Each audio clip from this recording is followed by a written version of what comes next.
Bonjour à toutes et à tous. Donc, bienvenue sur ce webinaire qui va être consacré au placement de trésorerie et à la fiscalité y afférent pour les associations. Donc, ce webinaire, il est organisé en duo entre TGS France et la Société Générale. Et donc, je suis avec Pascal. Bonjour Pascal, ravi d'organiser ce webinaire avec toi. Bonjour Mathieu, ravi également. Merci pour cette invitation aujourd'hui. Donc, en effet, on va vous parler aujourd'hui de placement et de gestion de trésorerie. Donc, l'idée, voilà, ça sera de vous donner quelques idées pour votre gestion de trésorerie. Donc, peut-être pour me présenter. Donc, Pascal Mouy, je travaille à la Société Générale depuis maintenant 6 ans. Et mon rôle au sein de Société Générale, c'est donc d'accompagner la clientèle de l'économie sociale et institutionnelle. Donc, j'accompagne à la fois les associations, les congrégations, les fondations et également les institutions financières dans tout ce qui est gestion de trésorerie et gestion des placements. Donc, mon rôle au sein de Société Générale, c'est vraiment de faire et de déployer des solutions d'investissement sur mesure en fonction, bien évidemment, du cahier des charges et des besoins de notre clientèle. Et j'interviens également dans la mise en place de reporting et d'outils de suivi du portefeuille de placement de notre clientèle. Donc voilà pour ma partie, et j'interviens également sur toute la France. Voilà. Donc voilà pour ma partie. Mathieu, je te laisse également te Merci. présenter. Merci Pascal. Et donc moi je suis Mathieu Foucron, donc je suis expert comptable et commissaire aux comptes. J'exerce au sein de TGS France, qui est un groupe de services et de conseils qui intervient sur plusieurs métiers, la finance avec l'expertise comptable et l'audit, et puis aussi le juridique, le conseil, la paie, les ressources humaines, l'informatique et le patrimoine. Et pour ma part, moi je suis spécialisé sur la branche économie sociale et solidaire. Donc je vais intervenir principalement pour des associations, fondations, fonds de dotation, avec une équipe à peu près, on est 50 experts économie sociale et solidaire sur nos différents métiers et puis repartis sur l'ensemble du territoire. Donc, pour rentrer dans l'objet de notre webinaire, donc, qui va être organisé en 3 grands trans, d'abord, on fera un point sur le contexte financier actuel, qui est marqué par des fortes incertitudes, aussi bien politiques que géopolitiques. Ça, vous le voyez au niveau des actualités. Donc, c'est important de faire ce point-là parce que vous allez comprendre que ça en découle sur les rendements des placements financiers. Ensuite, on regardera avec Pascal les principaux types de placements financiers qui sont accessibles pour les associations. Et puis après, on finira sur la partie fiscalité applicable à ces placements pour les structures associatives. Et puis pour conclure, on gardera un petit moment d'échange afin de répondre à vos différentes questions. Donc n'hésitez pas si vous avez des questions, il y a un bouton spécifique pour cela. Concernant le contexte financier, je te laisse la main, Pascal, sur le sujet. Merci Mathieu. En effet, comme tu l'as bien précisé, les placements financiers et les rendements qui sont associés vont dépendre du contexte de marché, que ça soit sur les taux ou sur les actions. Donc pour commencer avec un contexte de marché sur les taux, si vous regardez le graphique qui se trouve en bas à gauche de votre écran, donc c'est l'évolution de l'inflation dans la zone européenne et aux États-Unis. Donc, ce qu'on voit en Europe, c'est que l'inflation, à la suite du Covid et également de la guerre en Ukraine, a atteint des niveaux très, très élevés, parce qu'on a été au-dessus des 10% dans la zone européenne. Et donc, pour ce faire, la Banque centrale européenne avait augmenté ses taux directeurs. Aujourd'hui, l'inflation dans la zone européenne a été maîtrisée. Et comment elle a été maîtrisée? Elle a été maîtrisée parce que la Banque centrale européenne, depuis juin 2024, a baissé 8 fois ses taux directeurs. Aujourd'hui, à la fin août, on a une inflation en zone européenne qui est de l'ordre de 2%. Et donc 2%, c'est l'objectif de la Banque centrale européenne. Si on regarde justement en parallèle le graphique qui se trouve en haut à droite de votre écran, on voit justement la politique monétaire de la Banque centrale et de la Fed. Donc sur le taux de dépôt de la Banque centrale européenne, on voit que depuis juin 2024, il a été rebaissé 8 fois. Et donc, aujourd'hui, le taux de dépôt de la Banque centrale européenne est à 2%, et c'est notamment ce taux directeur qui va venir impacter, influencer les rémunérations de tous les comptes à court terme. Aux États-Unis, c'est un petit peu différent. On a une inflation qui ne semble pas encore sous contrôle. À fin août, l'inflation aux États-Unis était de 2,9%. Et on a également un marché du travail qui est en ralentissement. Donc, la Fed a tout de même commencé à baisser son taux directeur parce qu'elle l'a baissé de 25 points de base en septembre lors de sa dernière réunion. Donc ça, voilà, c'est pour la courbe des taux plutôt à court terme. Donc ensuite, sur le contexte de marché actions, pour reprendre un petit peu le parallèle entre les marchés actions européens et américains. Donc, ce qu'on constate depuis le début de l'année, c'est qu'on a un indice actions français, donc le CAC 40, qui est l'indice des 40 plus grosses capitalisations françaises, qui est en berne. Voilà, il affiche une performance depuis le début de l'année de environ 10%. Et ce, en fait, depuis la dissolution de l'Assemblée nationale par le président de la République en juin 2024. Donc voilà, depuis cette dissolution, il y a eu un impact quand même sur les actions françaises parce que voilà, certains investisseurs ne sont pas très, sont un petit peu méfiants à l'égard de la politique, notamment française. A contrario, aux États-Unis, on continue d'avoir des performances sur les actions américaines qui atteignent des nouveaux sommets historiques. C'est ce qu'on voit sur le graphique en haut à droite. Voilà, on a vraiment des actions américaines qui atteignent des nouveaux sommets. Et ces actions américaines, elles vont être principalement portées par le secteur technologique et également par le secteur de la... Et en plus de ça, avec le cycle de baisse des taux qui vient d'être amorcé aux États-Unis, ça va venir favoriser les actions américaines parce que ça va permettre notamment de réinjecter plus de liquidités dans l'économie américaine. En plus de ça, on a un dollar qui baisse face à l'euro depuis le début de l'année. Voilà, on a un euro-dollar qui est aujourd'hui à 1,18, alors que si on regarde sur le graphique en bas à droite, en décembre 2024, on était presque à la parité. Donc voilà, en fait, ça c'est une baisse qui va pénaliser notamment les investisseurs européens qui sont investis aux États-Unis et non couverts contre le taux de change, mais c'était également un souhait du président Donald Trump d'avoir justement une baisse du dollar par rapport à l'euro. Donc voilà, pour ce contexte de marché, peut-être pour reprendre sur les deux slides, donc sur les taux, on a des taux courts qui ont commencé et bien baissé déjà dans la zone européenne. Ils commencent à baisser aux États-Unis. Sur la partie longue de la courbe des taux, on a des taux qui restent quand même assez élevés sur long terme et qui sont notamment portés par le besoin de refinancer la dette française. Et sur le contexte de marché actions, on a voilà, des indices actions en Europe qui performent. La France performe un petit peu moins que ses homologues, notamment le DAX en Allemagne. Par contre, aux États-Unis, on continue à avoir des actions américaines qui atteignent des nouveaux sommets. Merci Pascal pour ce contexte financier. Et maintenant, est-ce que tu peux nous parler des solutions de placement ? Tout à fait. Alors, donc pour les solutions de placement, peut-être pour commencer sur des placements à plutôt court terme que je pense vous connaissez par la plupart d'entre vous. Donc ici, on est sur des échéances donc de 0 à 36 mois.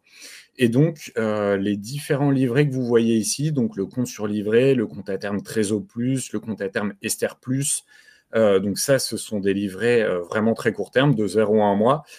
Et les rendements, justement, de ces livrets vont être impactés directement par l'évolution des taux directeurs dans la zone européenne. Donc, vous l'avez peut-être notifié, les rémunérations de ces livrets-là n'ont fait que de baisser depuis à peu près 1 an parce que, bien entendu, ils suivent l'évolution du taux directeur de la Banque centrale européenne.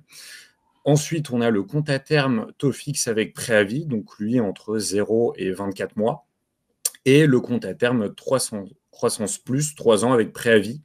Et ce qu'il faut savoir également sur ces livrets et comptes, c'est qu'on a une garantie du capital, bien entendu à l'échéance, et qu'il y a également une possibilité de retrait partiel avant l'échéance. Donc ça, c'est vraiment des livrets qui sont très, très intéressants pour la gestion de trésorerie plutôt à court terme. et qu'il faut bien entendu continuer d'avoir dans votre allocation parce que ça permet vraiment d'avoir une gestion au quotidien d'une trésorerie à court terme. Et également, Mathieu nous parlera par la suite de d'autres livrets que vous connaissez également, notamment le livret A, sur la partie fiscalité. Donc voilà, sur cette slide, vraiment des comptes entre 0 et 36 mois.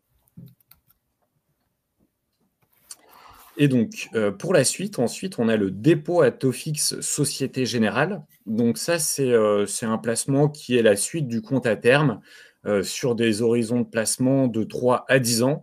Mais encore une fois, hein, c'est quelque chose qu'on peut vraiment mettre en place sur mesure, donc sur des horizons de 4 ans, 6 ans, ou même 8 ans, ou même au-delà, si besoin. Et donc, sur ce dépôt, donc on a une rémunération à taux fixe. Et donc, ça, c'est quelque chose d'important, hein, parce que dès lors que vous décidez de souscrire à ce placement, vous connaissez à l'initiation le taux qui vous sera servi. Et donc, si on prend justement la grille en bas à droite, donc vous avez une version où l'intérêt est versé donc annuellement. Donc, tous les ans, le taux que vous voyez ici vous est versé. Et à droite, on a une version où le paiement des intérêts se fait donc in fine à maturité. Et ce qu'il faut savoir, c'est que sur le taux que vous voyez ici, c'est un intérêt qui n'est pas capitalisé. Donc, c'est un intérêt qui est versé sur le nominal. Donc, si je prends un exemple, hein, sur la version, par exemple, à 10 ans, dans 10 ans, on vous verse 10 intérêts de 3,90 en plus de votre investissement initial qui vous est bien entendu remboursé.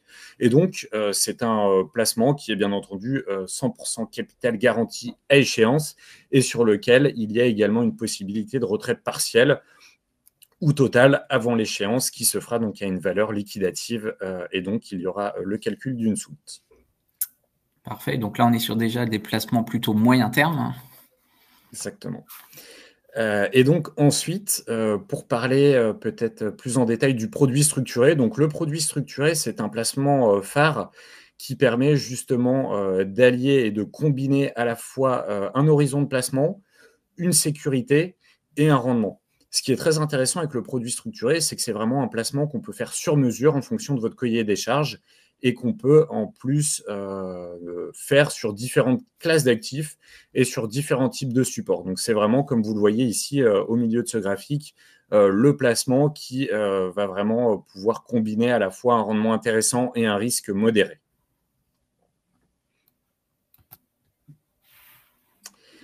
Donc voilà peut-être pour vous présenter quelques idées de placement structuré, hein. Encore une fois, hein, c'est vraiment des exemples, hein, parce qu'on peut vraiment les faire sur mesure à votre convenance en fonction de votre horizon de placement et de votre aversion au risque. Tous les placements que vous voyez ici, ce sont des placements 100% capital garanti à échéance. Bien entendu, pour les associations, c'est quelque chose qui est très important d'avoir la garantie du capital à échéance. Donc, c'est toujours ce qu'on mettra, nous, de notre côté, en avant chez Société Générale. Et donc, ici, c'est 4 placements. Donc, sur le premier placement en bas à gauche, donc c'est lui un placement qui va permettre de s'indexer à un taux. Ici, en l'occurrence, le taux Ribor 3 mois. Donc, c'est le taux à 3 mois auquel les banques commerciales prêtent et empruntent des fonds dans la zone européenne. Donc ici, on est sur un horizon de 3 ans, 100% capital garanti à échéance. Et dès lors que le taux Euribor 3 mois est toujours observé dans l'intervalle 1,65-2,65, alors dans ce cas-là, vous touchez un intérêt de 3,10. Pour information, le taux Euribor 3 mois est aujourd'hui à 2%. Sur le placement suivant, donc ici c'est un placement 5 ans, qui lui, les 3 premières années, permet de vous garantir un intérêt de 3,40 pendant les 3 premières années. Et ensuite, sur ce placement, on va venir observer la différence entre les taux longs et les taux courts, parce que comme je le disais tout à l'heure, voilà, on a une pente des taux qui est en train de se repentifier, donc les taux longs qui repassent au-dessus des taux courts, et donc on va venir monétiser cet écart et vous payer un intérêt variable qui sera égal à 1,50 fois cet écart. Sur le troisième placement, c'est lui un placement toujours sur taux d'intérêt, donc ici sur le taux euro CMS 2 ans, et lui, à chaque date de constatation annuelle, pendant 5 ans, dès lors que le taux est observé en dessous de 2,65, on vous paye un intérêt de 4%. Par contre, si le taux est observé au-dessus de 65, il n'y a pas d'intérêt qui est versé pour l'année en cours. Donc ici, c'est vraiment un placement qui permet de bénéficier du contexte de taux baissiers et de taux qui ont été neutralisés notamment par la Banque centrale européenne. Et dernier placement, lui, c'est un placement 5 ans sur 3 actions, Sanofi, Engie et ASML. Donc 3 secteurs, hein, énergie renouvelable, la santé et les semi-conducteurs, sur lequel, dans 5 ans, on vous paye la performance d'une des 3 actions avec un minimum garanti de 110%. Donc voilà, ça vous permet d'avoir un petit peu un exemple de ce qu'on peut faire aujourd'hui.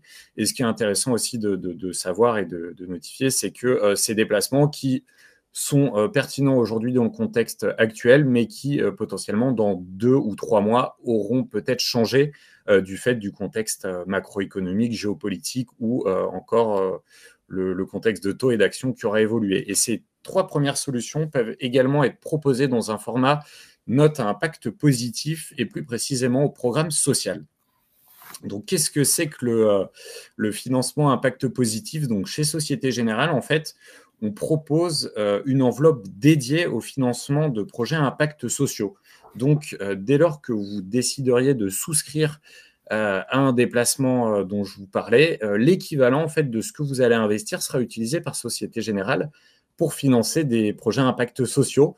Donc, ça va être, par exemple, financer les progrès socio-économiques, financer également les logements à loyer modéré, l'accès aux soins de santé ou encore l'accès à l'éducation et à la formation professionnelle. Donc ça, c'est quelque chose vraiment qui, pour vous, association, fait sens parce que voilà, c'est quelque chose qui est en adéquation justement avec vos valeurs et qui permet indirectement de financer des projets sociaux. Et donc peut-être pour vous donner quelques exemples de ce programme justement dédié. Donc avec cette enveloppe, ça a permis voilà, aujourd'hui de financer près de 1 milliard de prêts étudiants et donc de favoriser l'accès au domaine de l'éducation pour les étudiants.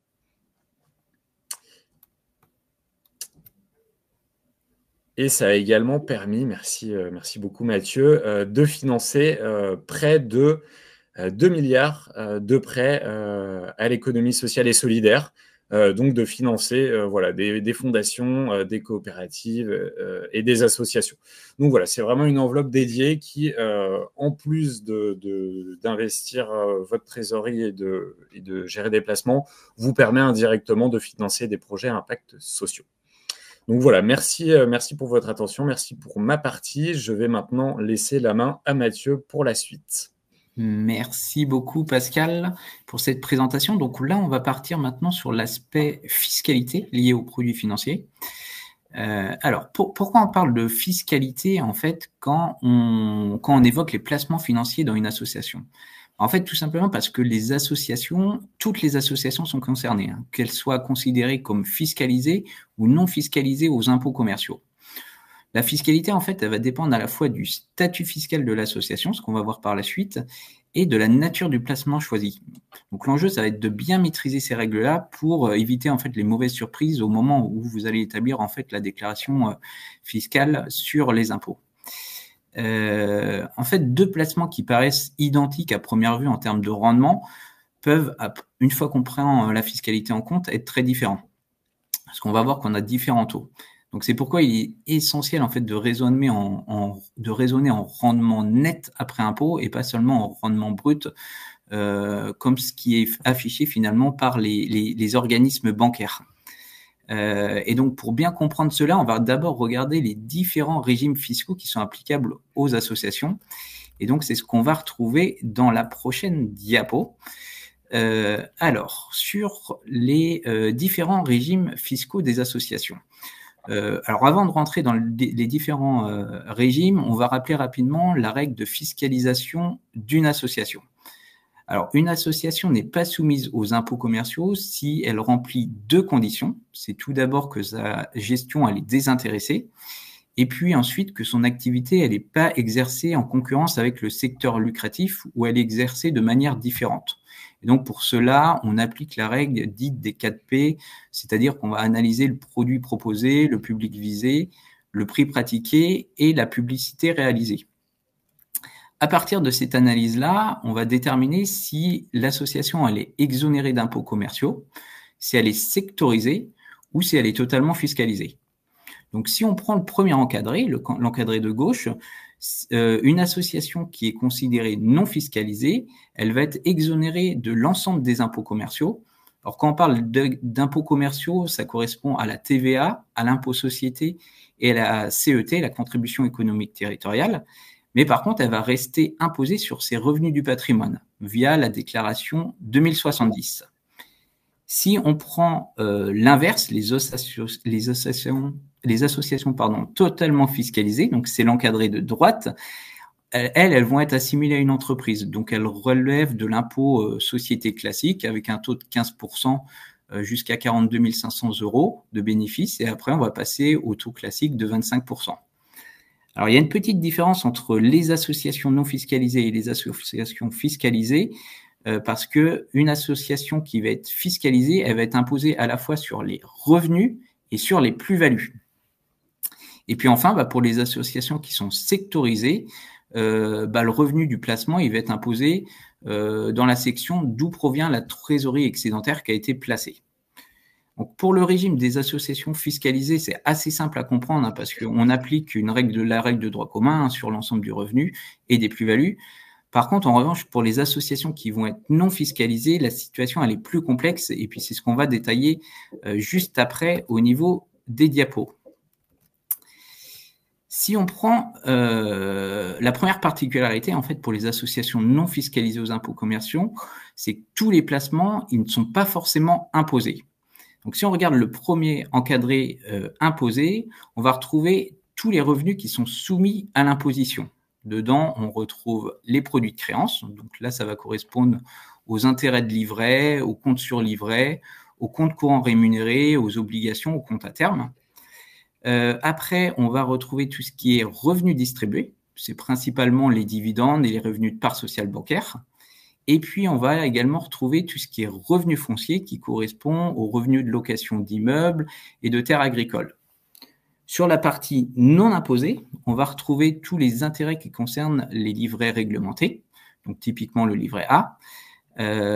Toutes les plus-values, qu'elles soient mobilières ou immobilières, ne vont pas être imposées dans une association considérée non fiscalisée. Et puis, ainsi que tous les revenus des sociétés qui sont fiscalement transparentes, qui sont considérées comme fiscalement transparentes. Donc, dedans, on va avoir les SCI, les SCPI. Donc, un point important aussi, c'est que seules les sommes qui sont réellement encaissées, donc les revenus qui ont été réellement encaissés sur l'exercice, vont être à déclarer dans la 2070. Tout ce qui est intérêt couru non versé ne sont pas à prendre en compte. Donc, il y a une différence finalement entre ce qu'on va retrouver en comptabilité et ce qu'on va déclarer en fait sur la déclaration 2070. La deuxième particularité, c'est qu'il n'existe pas un taux unique d'imposition. En fait, en réalité, on va être sur 4 taux différents. On va être soit exonéré, soit avoir un taux de 10%, de 15%, ou le taux principal de 24%. Alors, si on reprend les produits de créance, dedans, on va retrouver les livrets bancaires. Donc, tout ce qui est livret bancaire, compte courant rémunéré, ils vont être imposés à 24%. La seule exception, ça va être les livrets réglementés qui vont être exonérés dans la limite du plafond de 76 500 €. Alors, par contre, attention, si vous avez plusieurs livrets réglementés, parce qu'on le voit encore dans certaines associations qu'on peut suivre, qu'ils ont plusieurs livrets réglementés, on peut prendre qu'un seul plafond pour bénéficier de l'exonération. Après, ce qui concerne les comptes à terme, donc la base, c'est qu'ils sont imposés au taux de 24%. Par contre, on peut bénéficier d'un taux réduit à 10% si les intérêts sont capitalisés et versés uniquement à l'échéance. Donc là, sur ce point-là, il faut bien vous renseigner sur ce sujet parce qu'on sait que les comptes à terme, c'est un des placements qui sont privilégiés actuellement par les associations. Donc, bien se renseigner sur la documentation bancaire si on est éligible au taux de 10%. Et puis après, on va retrouver tout ce qui est titres de créances négociables, donc c'est-à-dire les certificats de dépôt, les billets de trésorerie, les bons à moyen terme négociables qui, eux, sont taxés à 10%. Peut-être sur ce point, Pascal, tu peux peut-être nous rappeler rapidement les grandes différences entre compte à terme et créances négociables qui ne sont pas forcément évidentes à comprendre. Tout à fait. Donc, le compte à terme, c'est vraiment un compte qui verse un intérêt tous les ans. Donc, c'est vraiment un produit bancaire qui verse un intérêt annuellement ou à l'échéance. Alors qu'à la différence, les titres de créances négociables, ce sont des titres qui vont s'échanger sur les marchés financiers. Et donc, ça va être des titres de type certificat de dépôt à court terme qui vont permettre justement aux entreprises de se financer sur les marchés financiers sur des horizons très très courts. Donc typiquement, pour vous donner un exemple, Air France va décider d'émettre des billets de trésorerie ou des certificats de dépôt sur des horizons de placement de 3 mois pour financer une partie de sa trésorerie court terme. Merci Pascal. Alors après, on va retrouver tout ce qui est lié aux dividendes, hein, le revenu qui provient en fait des actions, des parts sociales. Donc là, on est sur un taux d'imposition à 15%. Peut-être juste un petit rappel, mais attention, si vous avez des dividendes qui proviennent d'une filiale commerciale, hein, ce qu'on peut voir dans certaines associations, si vous êtes actionnaire unique et majoritaire, vous devrez rattacher ces dividendes-là au secteur lucratif. Donc, ça veut dire que vous serez sur une association qui est sectorisée. Pour les obligations, on est sur un taux d'imposition à 10%. Concernant les revenus financiers, donc tout ce qui est revenus fonciers, pardon, eux sont taxés à 24%. Donc, mais l'imposition, elle porte sur le résultat, elle porte pas sur les revenus. Donc, il faut donc déduire les charges qui sont associées, comme les dotations aux amortissements, les intérêts d'emprunt, les travaux. C'est un calcul qui peut être assez complexe hein, et puis qui demande un suivi extra-comptable. Et puis enfin, concernant les SCPI, actuellement, il existe un vide juridique. Donc, leur imposition, elle est pas clairement prévu dans la déclaration 2070. Ça signifie qu'en pratique, faut pas les imposer. Et puis, il y avait une réponse ministérielle qui était venue confirmer cette position, mais elle remonte à 1975. Donc, voilà, faut quand même rester attentif parce que dans les années à venir, c'est possible qu'il y ait une clarification de ce point-là.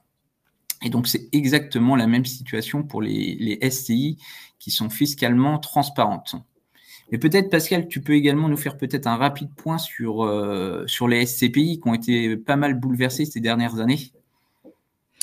Exactement, c'est vrai que sur les SCPI, on a vu les rendements dernièrement baisser assez drastiquement, notamment sur les SCPI de bureau, hein, parce que comme vous le savez tous, hein, à la suite du Covid, le télétravail s'est vraiment démocratisé et donc typiquement, hein, pour vous donner un exemple, nous, nos locaux sont à La Défense.